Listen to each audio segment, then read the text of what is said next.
Hello दोस्तों, नमस्ते प्रणाम। आप सभी लोग कैसे हैं? उम्मीद कर रही हूँ आप लोग स्वस्थ होंगे, मस्त होंगे, अच्छे से होंगे। दोस्तों, आप सबके बीच मैं एक विवाह गीत सुनाने जा रही हूँ। अच्छा लगे तो लाइक और सब्सक्राइब कमेंट बॉक्स में कमेंट करके ज़रूर बताना। दोस्तों, हमारे विवाह गीत आप सभी दर्शकों को कैसे लगी।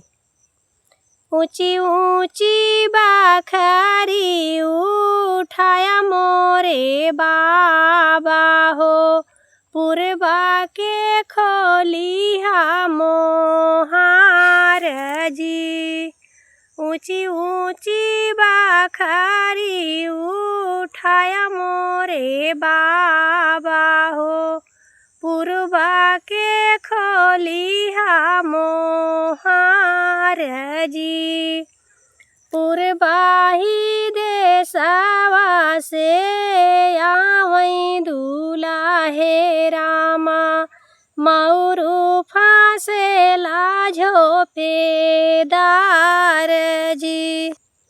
पूर्वाही देशवा से आवई दुलाहे रामा, मऊरू फांसा थई झोपेदार जी।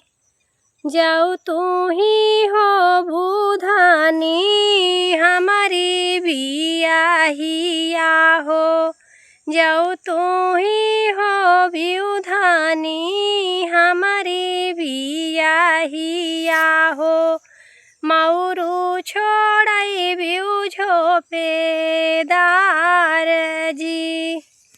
कैसे के मऊरू छोड़ाई मोरे प्रभु हो, कैसे के मऊरू छोड़ाई मोरे प्रभु हो, बाबू बगलिया में ठाड़ जी।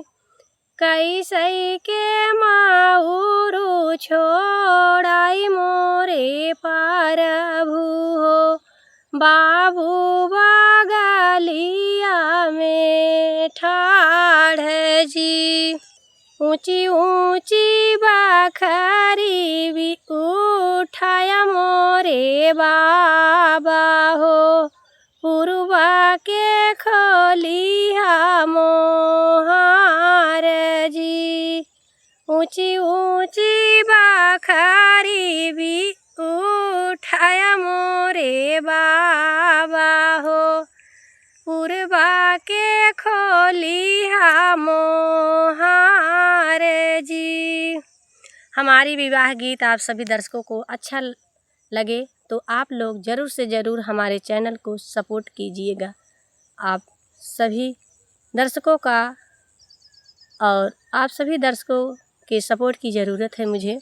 हमारे उत्तम उत्कर्ष चैनल को आप लोग ढेर सारा प्यार दुलार दें और आगे से आगे बढ़ाएं। दोस्तों, राम राम।